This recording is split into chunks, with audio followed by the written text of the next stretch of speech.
Hola, ¿qué tal? Bienvenue dans cette nouvelle vidéo. Aujourd'hui, j'ai envie de vous parler d'un thème qui est prépondérant à la vie en van, qui est partie intégrante de celle-ci. Tout simplement, comment recevoir son courrier en van. Plus globalement, comment avoir une adresse postale quand on vit de façon nomade. C'est parti, intro.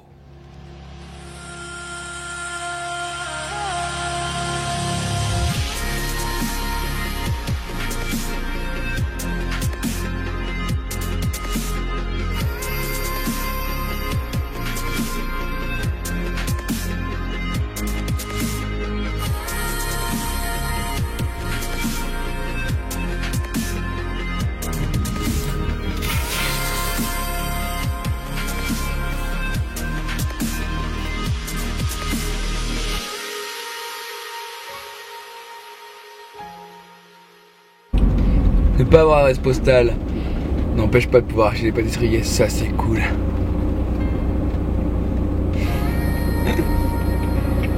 Oh ouais. Oh ouais. Le nomadisme est incroyable mais malheureusement offre plein de côtés un peu incohérents, compliqués à gérer. Le fait de recevoir son courrier, le fait d'avoir une adresse physique est en France presque indispensable pour énormément de papiers, pour énormément de situations. C'est malheureux, mais c'est la vérité. Et il faut donc faire face à ça, le contrer de la meilleure des manières pour pouvoir continuer à vivre le nomadisme à fond. Au-delà de pouvoir recevoir son courrier, avoir une adresse postale est un avantage pour plein de raisons. Laissez-moi vous les expliquer. On a besoin d'une adresse postale pour pouvoir recevoir du courrier, mais on a aussi besoin d'une adresse postale par exemple pour recevoir des contrats de travail, pour pouvoir être assuré à la sécurité sociale, pour pouvoir immatriculer un véhicule, pour pouvoir recevoir ses relevés bancaires, ses factures, pour recevoir sa carte d'électeur, mais également pour recevoir des colis. Il existe différentes solutions pour pallier à ce problème, mais il n'existe pas une seule solution qui palliera tous les problèmes. L'objectif est d'utiliser les différentes solutions qui s'offrent à nous pour avoir le tout le temps. Par exemple, je prends un cas tout simple, si je veux recevoir un colis, je peux, au lieu de me le faire livrer à mon domicile que je n'ai pas, me le faire livrer dans un relais colis. Ça ne marche pas pour tout, malheureusement. La solution la plus simple pour remédier à tous les autres problèmes en termes d'adresse de contrat, adresse de facturation, etc., tous les problèmes qui sont liés à une adresse physique, c'est souvent de donner l'adresse soit de sa famille, soit de ses amis. Et parfois, cette adresse n'est pas la même que l'on donne à chaque fois. Par exemple, j'ai travaillé en tant qu'intérimaire en tout début d'année. Et pour cela, la boîte d'intérim m'a demandé une adresse, afin que je puisse être calculé sur mes frais de déplacement. Sauf que si j'avais donné l'adresse de ma famille, de mes parents, ça aurait été impossible. L'agent d'intérim n'aurait pas accepté parce que les frais de déplacement auraient tout simplement été trop grands. Du coup, j'ai dû demander à un ami de savoir si je pouvais utiliser son adresse comme adresse principale. Et pour cela, il suffit juste de faire un papier écrit comme quoi vous êtes hébergé à titre gratuit cette personne. Dans le cas de contrat bancaire ou de contrat autre ou de carte d'électeur, il est bon de choisir une adresse chez quelqu'un de confiance. Vous savez que cette personne pourra vous redonner cette carte ou ces cartes au moment opportun et vous n'aurez pas de soucis. D'ailleurs, j'en profite pour remercier mes parents qui acceptent gentiment d'héberger mon courrier, de recevoir mon courrier chez eux. Bon, il n'y en a pas tant que ça, mais il y en a un petit peu quand même. Merci. Il existe également un organisme dont je ne me souviens plus le nom et que je vais mettre juste là, qui s'occupe de recevoir votre courrier, de vous le scanner et de vous l'envoyer par mail. Ça amène à mon point d'après, la digitalisation.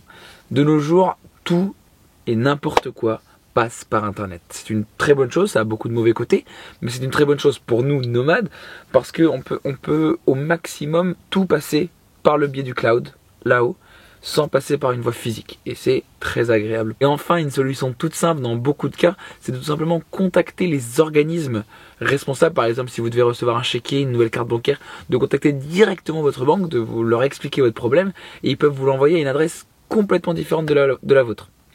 Vous pouvez même le récupérer en guichet si besoin. Sinon, j'avais pensé à créer l'adresse chez Polo. Tu t'habites où? Bah chez Polo, envoie Factory connaît, il y a la boîte aux lettres derrière le camion. Ce serait pas mal, hein. Moi ça me ferait bien kiffer. T'habites où? C'est quoi ton adresse? Bah chez Polo, 38 avenue de la Liberté, 99 984, partout. C'est bien ça. Ça claque. Oh, j'ai une idée. Et voilà, c'est déjà la fin de cette vidéo. J'ai essayé d'être exhaustif, mais Je ne l'ai sûrement pas été, il manque sûrement plein de choses à dire sur le fait d'avoir ou pas une adresse postale en van aménagé, en voyage. Je te laisse me les dire en commentaire. Je te laisse, si tu as liké cette vidéo, le signaler par un pouce en l'air. Et évidemment, partager cette vidéo avec toute ta famille, tous tes potes, vraiment au maximum. Je t'en remercie du fond du cœur. Comme d'habitude, je te dis à la semaine prochaine. J'espère pouvoir sortir la vidéo dimanche cette fois-ci et non pas mardi comme depuis 2 semaines. Et puis comme d'habitude, je te dis que te vaya bien.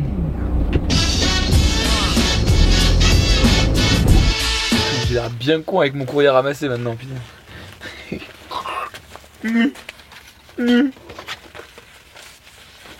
I don't know.